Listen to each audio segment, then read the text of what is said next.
Hello, friends. Robert Bevan here, author of the Caverns Creatures series of comedy, fantasy novels, and short stories.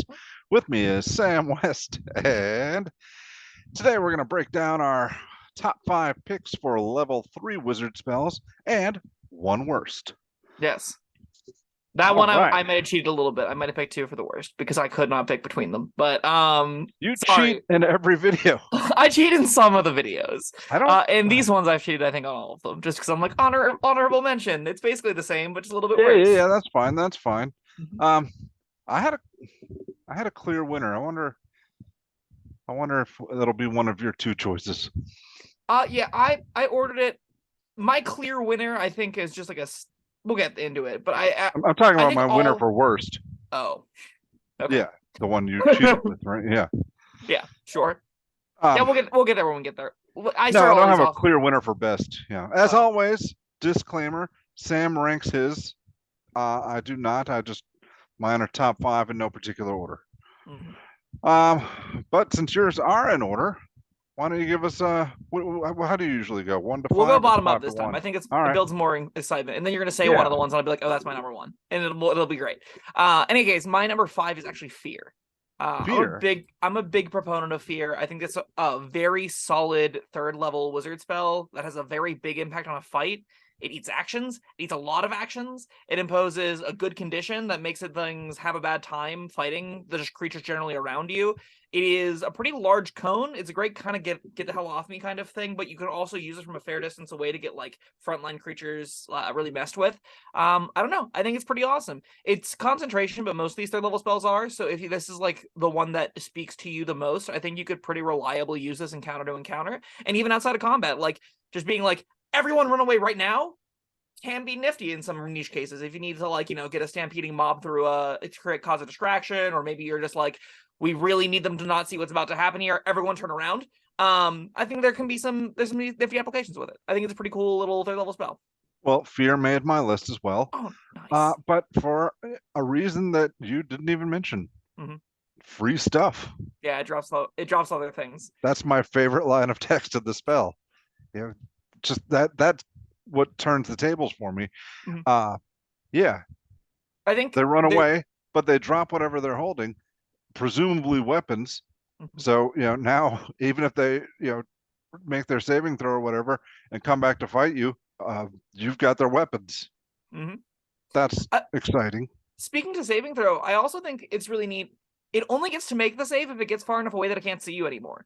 And that's, I think, super cool. So if you're in a wide open enough space, if they fail once, they could be stuck there for 2-3 turns before they have an opportunity to make the save again. And that's unless nifty. your concentration breaks, right? Yeah, don't break your concentration. That's the secret. Why didn't yeah. I think of that? I know people don't think about it, but if you just don't, it works great.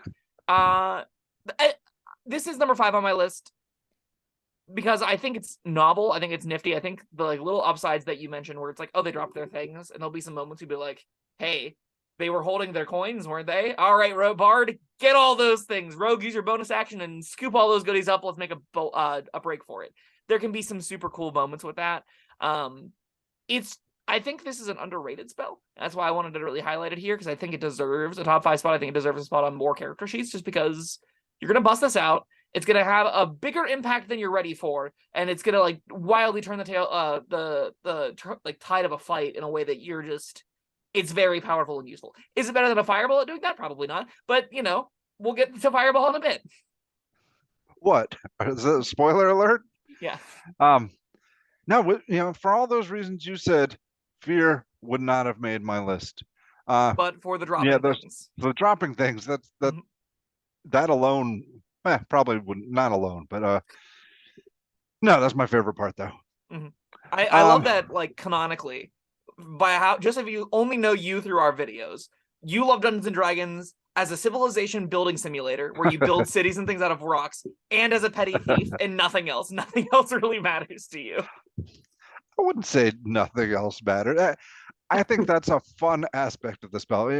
I play D&D for fun. Sure. And I agreed. Yeah, well, this is a pretty good 5th level spell, but to make number 5 on your list. It just goes to show the power of third level spells. This is when the spell casting changes. Yeah, that like we're scooting up. Like the difference between first and second level spells is actually quite small. There are a lot of second level spells where I'm like, that's basically a first level slot. That's why I had a really hard time picking my list, because like invisibility is clearly bananas, and then the rest of them are like, it's fine. It's like a little bit of a better first level spell. And then you get a third, and it's not even close. There's like nothing before these that have anywhere near the impact that these spells have. It's actually ludicrous. All right, since we already let the cat out of the bag, I will go next. And yes, I chose Fireball. Fireball made my list. Unsurprisingly, it's my number one. This spell's bananas. It's bonkers. It's Fireball. Yeah. Basically, I almost thought you were gonna. You might be too cool for Fireball since it was so obvious. No one's too cool for Fireball. No. It's the moment Fireball hits the table, your DM has to respect it for the rest of the time. Anything that has 15 less HP, regardless of saves, probably just dead, because half of the 86 is roughly 15 damage. So this puts it in this odd spot where like every encounter for the rest of the time that you're ever starting with third level slots, your DM has to be like, okay, what does Fireball deal with immediately? And then that's going to have to reshape how everything is built, how monsters are presented. It's going to make you compare it to every single spell you get for the rest of the time. Like there are like 6th and 7th level spell slots where I just go, I mean, I don't think that's that much better than Fireball. And that's a reason why they don't make your sheet and you take like higher level exploration stuff, is because Fireball is that good. Or damage spells that have another effect that you want. Yeah, that are like as similar Fireball damage and an effect. That's kind of what you start to need out of higher level spells to justify putting them on your sheet. Because if it's just the same damage as Fireball, it's like, well, I could take another spell that gives me a bigger effect and still do Fireball. But you get into these like very minute decisions that you're making, and it's all built specifically around the existence of a single third level spell. It's all built around the existence of the grenade, the gigantic exploding ball of fire that so many encounters are going to be like, oh, I was going to run a Cobalt encounter, and I didn't know that we just hit 5th level, and my wizard was like, cool, they're all dead now. And I'm like, oh, okay. That's going to happen to a lot of new DMs, and it's a big learning experience, but it definitely like cements this tier of play as like, we are out of the early game. Fireball's decided encounters have to be more complex than this. Yep. Yeah, we've covered Fireball. I don't think there's much to say about it. It's a big ass ball of fire. I feel like every time we talk about a damage spell, we cover Fireball. I feel like it's something that it's just like routinely we're like, is it Fireball though? Is it doing what Fireball does? Yeah, it's cracked. Yeah, because it's upcastable. Even those higher tier spells are still competing with an upcast Fireball. It also doesn't help, like, go ahead. The last thing I'll point at, you don't have to like have a line at this. You just pick a spot and it explodes. Like that's what really lines this up to me as a ridiculously high utility, absurdly game warping spell. It has a huge cast range, and you just point at a spot and it explodes. And like that, like Lightning Bolt does the same damage, and it doesn't make my top 5 because it comes from you, and there's some cool positioning stuff, and there's a lot of different like nuance to it. With Fireball's like, no, it's a damage where you want it, when you want it, and it's more damage than it's right to be. Anyway, yeah, that's Fireball. It's a ridiculous spell. All right. So far we're 2 for 2 matching. What's next on your list? Okay. Well, we got my 5. We got my 1. I guess we'll go back down to 4 because any meaningful orders definitely been thrown out the window. I picked Dispel Magic.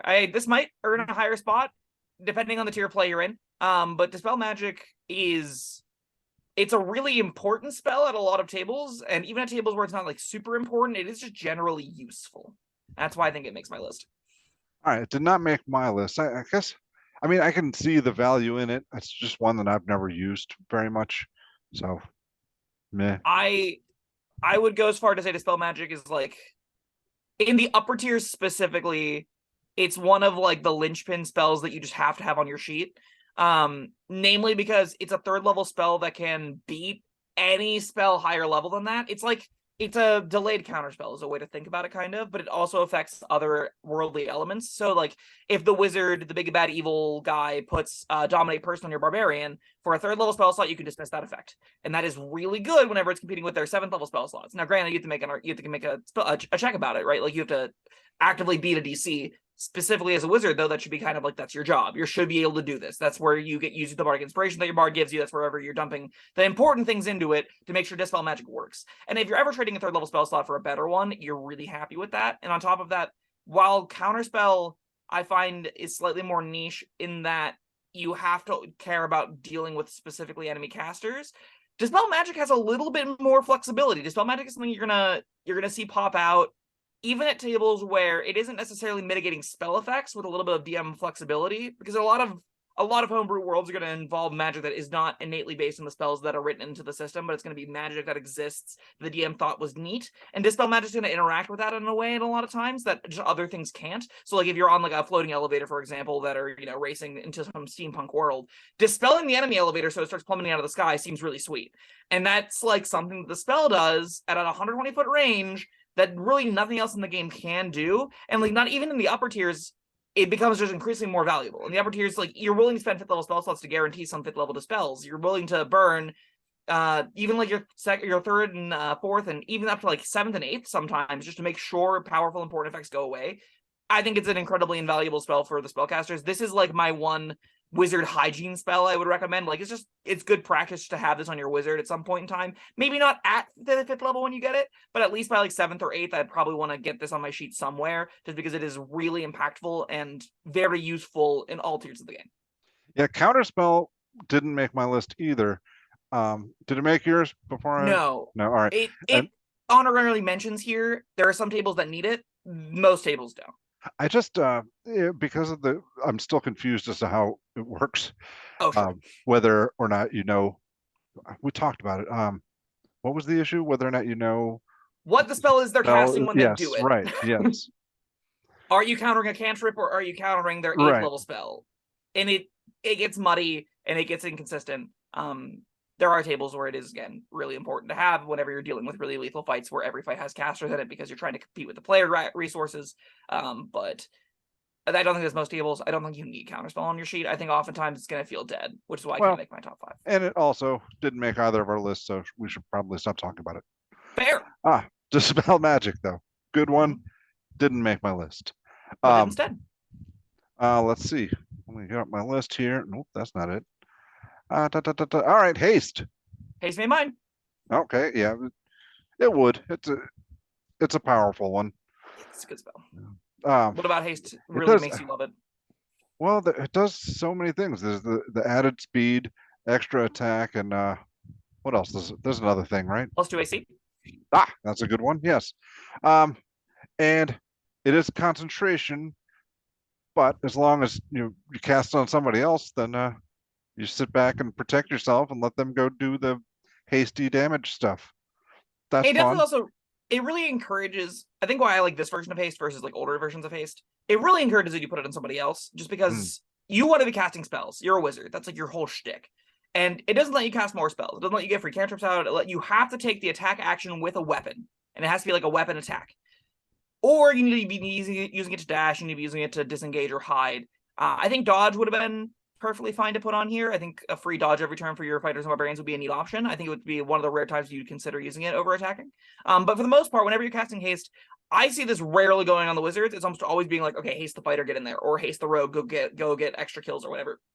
Like maybe not the rogue, but probably like your paladins, your rangers, even like you'll occasionally put this on frontline melee warlocks just to be like, you are now thicker. Go kill things with your greatsword that you put your Pact of the Chain garbage into, or Pact of the Blade garbage into, and live your fantasy, even though it's not as good as everyone else's. But just give it your all, live your best life. Haste I like it on a rogue. And that's the big drawback on a rogue is that they don't get extra attacks. But with this one, sure. 2 sneak attacks. That's fun. Unfortunately, sneak attack is once per turn. Shucks. Which is actually getting changed in the next edition too, according to the playtest, where it's becoming once per round, which is a weird little nerf to rogues. It means you can't sneak attack with attack of opportunity, which is kind of bogus. A lot of the fun minigame to me around rogue was figuring out how to get that extra attack around. But for the majority of people, it's not going to make any difference whatsoever. Most people are getting one sneak attack around anyway. Haste doesn't give you extra sneak attack damage, and that's kind of a bummer.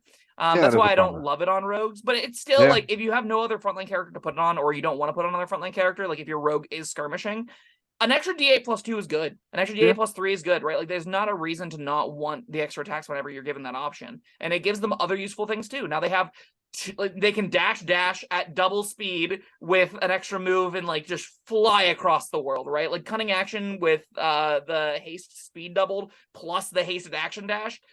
I mean, base speed 60 with 3 dashes a turn seems like you can go anywhere you want, right? Like, there's 240 to 300 feet you're covering with a rogue. You're breaking the sound barrier there. Like, put this on a monk for the same reason, and they're just gone. And that's really fun. Like, there's a lot of fun little nonsensical stuff that happens with haste that makes it really interesting. Though I really have mixed feelings about the end effect where it kills their turn. Where it's like, yeah, you were going so fast you literally can't move anymore. Your body's just like, stop, I hurt. Yeah, well, I've felt that. Yeah, same. There aren't many spells in the game that have that weird drawback though, right? Like, does that sour this to you at all, or is that just like a little thing that you don't even think about, and then when it happens you're like, oh shit? No, that's you get your stuff done and then rest. Gotcha. If the fight's not over by the time your haste runs out, then well, you should have done better. Sure. I will say to the DMs out there that are like, oh my god, haste is so cracked, how do you beat this? You hit the wizard. It's just 99% of the time, if you have a problem with wizards, normally the answer is to hit them, because that'll drop their concentration, they'll have a bad time. In the case of haste, it's even worse than that, because they'll be like, Yeah. haste the barbarian, get in there. The barbarian uses his action to dash and like charges into the thick of things, raging, and then a loose arrow knocks the side of the wizard's shoulder, he drops concentration, the barbarian's just sitting there stunned. Just like, oh god, what? And then it just gets wailed on. Really punishing for the barbarian, but a really let the haste thing work a couple times, and then be like, okay, you've had your fun with haste. Let's show you the countermeasures that you now have to deal with and work around. That can be a fun way to mitigate manage the spell, because it is definitely a spell where like it's powerful enough. Whenever it comes up, you have to be like, oh god, how do I deal with a fighter with plus like a paladin with 24 AC with haste? That's, swinging with great swords, doing 3 great sword attacks with divine smites on them. Like, they just mows through things. How you manage that is a challenge, especially whenever they're really fast. So, like, you got to figure out how to deal with it, and the way to deal with it is you hit the wizard.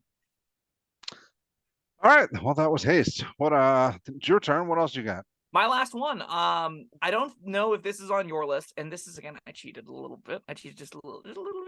The reason I cheated is because they're all functionally the same. It's the summon spells from Tasha's Cauldron of Everything at 3rd level. So it's Summon, Fey, Shadow, Spawn, and Undead. Basically, All of them?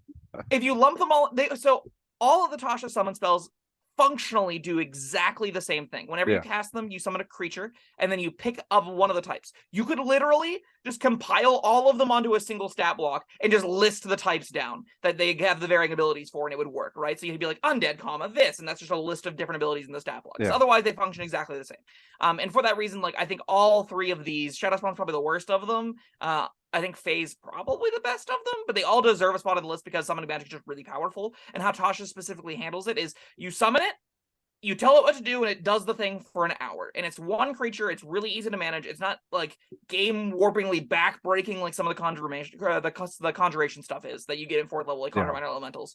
But like, it is a really impactful buddy that you just have to be like, that is my summon. It's going to go do the things. You don't have to command it with actions. It just does it while it's up. It'll help you defend your concentration. It gives you a robust suite of abilities to get. So like, for example, Summon Fae. Talking about any kind of summoning magic is always a gigantic pain in the ass, because you have to be like, well, they do all of these different things. Summon Fae gives you like a Misty Step that the fairies can just use to get about. You get Mirthful ones give this weird charm AoE effect that's usable out of combat to be like, okay, I would like this Mirthful Pixie to use a bonus action after teleporting to just charm this thing, and for a full hour you can have this little charming buddy teleporting around helping you with that. That's pretty nifty. A lot of them just improve how they attack, and most of them get multi-attacks whenever you upcast this, which is pretty nifty. But the meat of it is, the bulk of what all 3 of them do is give you a companion that can obey your bidding and do 1d8 to 1d12-ish plus a gigantic modifier amount of damage. And that is powerful. You'll pull this out and you'll be like, oh my god, I cannot believe my cleric is still sitting around with their dinky spiritual weapon. Get on my level. I have a full-ass companion that does 12 different things, and it's functionally better than our fighter right now. And it hangs out for an hour, correct?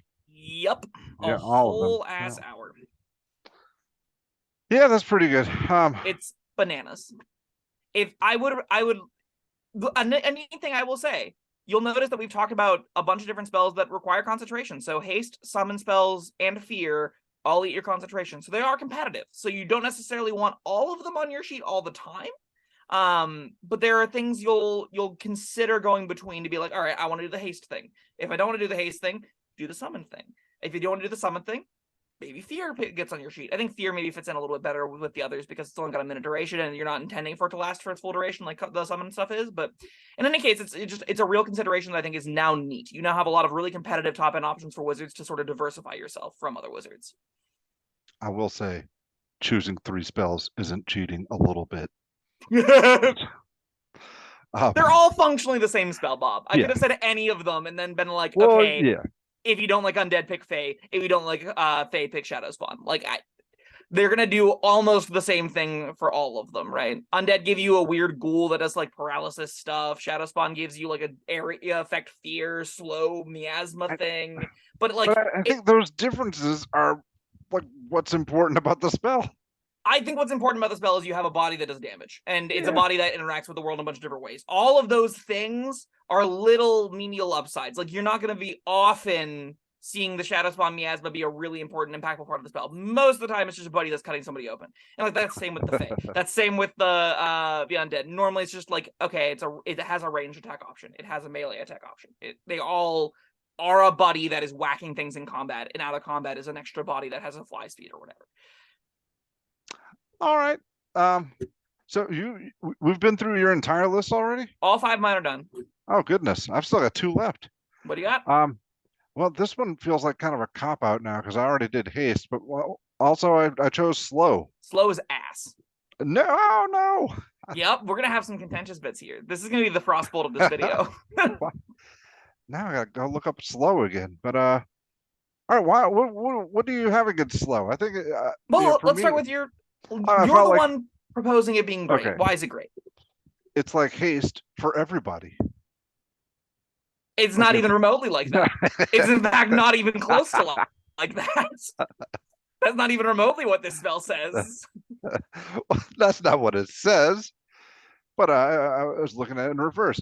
You could haste one player, or you could slow one enemy, which slows them down for your entire party to beat on. So the physical effects you're getting here, the creature. So how the spell functions, you pick 6 things and a 40-foot cube. Okay, we're competing with Fireball. We're competing with Fear. Nifty. If it fails a Wiz save, it gets -2 AC, has half speed, can't take reactions. All right. I think of those words so far, the most impactful thing at this point is -2 AC, and that's probably because the halved speed will only matter if you are seeing them 40 feet out or 100, seeing them already the group out and dropping it before the fight even begins. If you're doing that, the spell is marginally better. That's where it's at its best. I think Fireball's probably better there, but that's, it's not fair. It's Fireball. In any case, then we have on its turns, it can either use an action or bonus action, not both. The vast majority of monsters in this game are taking bonus actions. And then it can't make more than 1 melee or ranged attack a turn. That matters a lot more in the upper tiers, which is better there, worse lower. Here's my problem with slow. Slow is it hits at most 6 creatures, which is a lot, but it's a saber die that isn't as good as other saber dies. It's a saber die that they are still going to do their thing. A lot of creatures are going to be unaffected functionally entirely, minus the -2 AC. A lot of creatures are going to be like, okay, it walks into range still, or my barbarian still wants to go up and hit it. My barbarian only really is getting like a +2 to hit it, which is fine. But for the most part, it's going to still use its action just to whack it with its maul. It's still going to use its action to whack it with whatever it's holding. Probably wasn't making more than 1 attack on its turn anyway, especially in the lower tiers. That makes it kind of middling. That makes it like it's fine. 4 things fail. My melee combatants are still getting hit. They have a slightly easier time to hit. Is that better than Bless? Is that better than like Bane? Right, well, I don't think it is. All right, what about combining it with other area of effect spells? Yeah, making them have a hard time to get out of the area. If you were to pair this like an Entangle, if you were to pair or Entangle, whatever the spell is, I call it both words, and it's definitely one of them. Paired Paired with one of the area of effect giant difficult terrain things, this will lock things down quickly. This will immediately be like, okay, no one is going anywhere because your speed is 15 and then everything costs twice as much movement. So you're moving through a square a turn. That's nifty applications paired with a druid. If you're working in a team, I think it gets marginally better. I think slow will have very niche use cases where you'll want to bust it out, mostly because this is a concentration spell you want to have engaging a fight with, but isn't the kind of spell that is particularly impactful whenever you're engaging in a fight a lot of the time. A lot of the modes are counterproductive in that, like, mitigating more than one attack doesn't matter if it's not going to get in range with you anyway, but then the not getting within range of you is still pretty good. I don't think this spell is top 5-able for sure. I think at 5th level, I would say it shouldn't go on your character sheet full stop. I think you would definitely want every other spell that we've mentioned that has concentration on it before you want slow.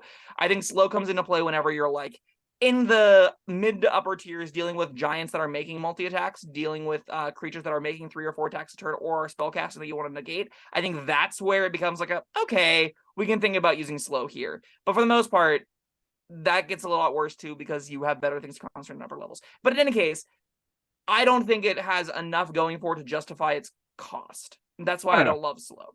This conversation has made me like slow more. Oh yeah, and everything you've said this is a far cry from ass. I think okay, far cry from ass is fair, and maybe I'm being a little dramatic. It's not great. I don't think this is top 5-able for sure. I think there are still like 8 other spells I'd pick over slow on almost every wizard I'd ever play before I would be like, yeah, okay, I guess I'll take slow right now, especially at 5th level. Man, I don't know. I'm kind of excited to go out and use slow in a game right now. You paired with entangle. That's fun times. You're also going to run into the issue, right, where like range characters don't give a shit about this. So if you drop this on a group of creatures and one of them knocks a single arrow and drops your concentration, the spell did nothing, and it didn't impact how they were affecting you at all. Here, they are at least imposed disadvantage on the attack roll. If you use this on any kind of backline that acts next, you can just waste the effect entirely. If it doesn't affect them, like if it doesn't affect a melee target, like let's say you hit the 6 creatures and one of them gets in melee range with you, well, this spell did nothing to assist you in that case either. Now, granted, Fear has the same problem, but I don't know. I think the downsides of this are very circumnavigable. I think a lot of creatures are going to get hit with this and go, okay, and then continue to wail on your barbarian. And I think a lot of other ones are going to be like, I guess we just shoot the wizard then, and then they shoot the wizard. And that isn't particularly riveting or exciting to me.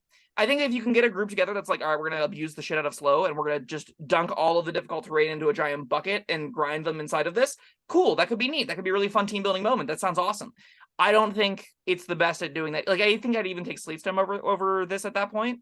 I don't love Sleetstorm, but Sleetstorm does the thing. So, all right, well, yeah, you certainly haven't swayed me this time. Fair. Yeah, I'm more excited about it than ever than when I started this video. Yeah. All right, so I guess it's my turn again. I've only got one more left. I forgot what it is now. Let's take a look. Oh yeah, fly. Fly's good. Fly's quite good. My notes, it says, "You're fucking flying." Yeah, that's really the only note you need. Yeah. Yeah, fly's great. Fly's worse that it takes your concentration. In older editions, it didn't, and then you just flew around with your haste and you throw shot fireballs from space and killed everything without it being able to be touched. It was sweet. Now it's worse because you do want to be concentrating on other powerful effects, and flight is like neat, but it's not necessarily in combat specifically. It's not necessarily like a deal breaker. A lot of times people will just it's also kind of a liability if your concentration breaks. But you're flying. Yeah, out of combat, it's very useful. Being able to fly is really good. It definitely didn't hurt it that a bunch of flying races got released, right? Like the fact that Aarakocra exists and that the Owl can exist and that there are a bunch of there are cheaper ways to get access to flight than this. Still, it's really good. Flight is still very powerful. By cheaper ways, do you mean be a different race? Yes. Okay. If you want access to that, like if you value flying a lot, I think a 3rd level slot is worth a lot more than a racial trade. So I would probably want the racial trait over the third level concentration specifically to like get that mitigation. Like a hasted Aarakocra monk just flying around whacking things seems very cool to me. And you can't have both on any other class, or you can't have both on any other non-flying races. So, but yeah, fly probably could get a spot on my top 5, maybe over like, I guess like Fear's the only one close to not that good, but like it is. Wait a second. You can't get both. I mean, you can have 2 concentration spells cast on you from different people, can't if you have 2 wizards, yes. Right. Okay. Sure. So I guess in the case specifically of the monk, you do need someone else to be casting it on you. It's just like, you know, I do like fly quite a bit. It's not quite as good as it used to be, but it's still, you can still absolutely put that on your sheet and be really happy with it. Fly's excellent. All right, I guess that just leaves our pick for the worst. I forgot again what mine is, but why don't you go ahead, because yeah, I just went twice. Yeah, I do have 2. Yeah. The first one's non-detection. Oh god, is non-detection bad? Non-detection. Holy moly, does this spell do nothing? Like, one of the spells that should have been on mine, but I just forgot that it exists. Exactly. Yeah, for those of you curious what it does, like Bob, I'm sure right now, for the duration, which is 8 hours, you can't willingly, the target can be willingly, or you can pick at something, a willing creature or place that is no longer the 10th feet in a dimension, and divination magic can't perceive it, and you can't be perceived through magical sensors. That's all it does. That's it. There's nothing else here. It's a 3rd level spell that lasts 8 hours that makes you immune to a very niche mechanic that the majority of the games aren't playing with. And for that reason, 99% of the time, there's no reason to put this on your character sheet. What about for the tables that do a lot of divination magic, though? I mean, I don't play at them, or I haven't played at them in the past, but I don't know.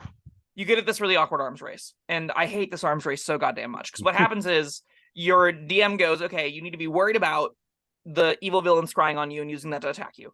And then you have to say, okay, great, I cast non-detection, so that doesn't occur. And then they go, great, I picked the person 5 feet to your left. And then everyone is sour about it. And no one likes that happened. And now everyone needs multiple instances of non-detection. So now your wizard's spending all their 3rd level spell slots and a 4th level spell slot to keep the whole party non-detected, just so they cannot be attacked by the stupid fucking villain that is using the scrying magic to know where they are. And then the wizard goes, okay, well, they're using non-detection, but I know where they were last, so now I'm going to use other means to go navigate and find who they are anyway. And you get this stupid back and forth where you're jumping through a tremendous amount of hoops. I'll try and create some ability to not be seen by a very powerful magical villain. It's a gigantic headache. It feels really bad as a player to be like, all I do is cast spells that prevent us from dying to a thing we can't control. And that's so wildly infuriating, right? Like, if you were at that kind of group where non-detection is important, and you're like, well, I hit 5th level, I guess I cast non-detection on me and the bard, and then we split up so that the druid and ranger don't get us caught. Like, I don't know, what do you do here? And then everyone is upset and sad.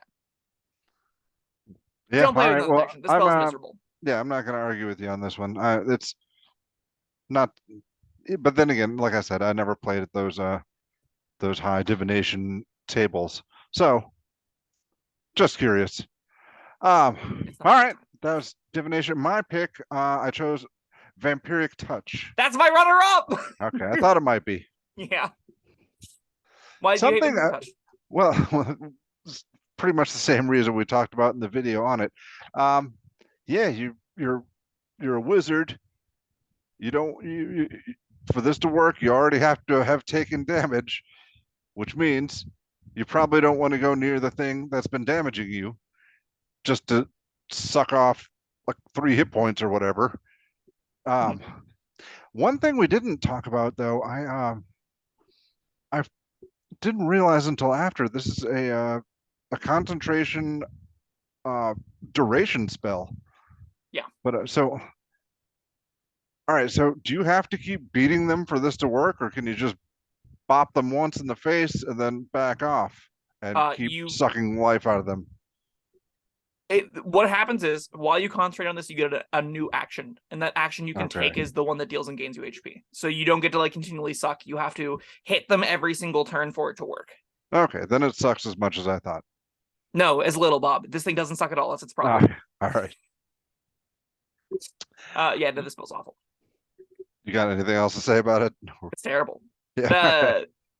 When you hit 5th level, you have a 2d10 damage cantrip, Firebolt. That will just do 2d10 damage. This does 3d6 damage, which is comparable for, and you're getting a whole new action, and this requires melee range to function. So out the gate, we're always like, oh no, this is not great. And then, like we talked about in the video, you have to care about your hit points, which means you want them to be going down, right? Like if you want your hit points to matter, they need to be expended so that they're eating some amount of actions. That's kind of how you can think about it. And if you're using Vampiric Touch to get those hit points back to create a little buffer, and they're going down, you're probably breaking concentration. And if you're breaking concentration, Vampiric Touch stops working. And you wasted a third level spell slot on what could have been a cantrip. And it's just, there's never a time where this is usable. There's never a time where you're like, oh my god, I am in the perfect position to be taking and dealing damage, or I'm like, I've taken enough damage to now go deal a bunch of damage with it that I can then go take a bunch of damage later. There just isn't a good window where Vampiric Touch feels good to use, and it's so clunky. Oh my god, is this spell clunky? Yeah, this spell's awful. All right, we are agreed. Well, that was it, huh? That's all our third levels. That's our third levels. Well, thank you, Sam, and thank you, everyone. As always, we welcome comments. What do you think of our picks? I'm sure people have heated opinions. Yeah. Beyond like what we specifically picked, what will you pick for your top three or your top 5 third levels? Right. The third level wizard list is robust, and it is got some real bangers in it that I'm sure both of us missed. So those absolutely.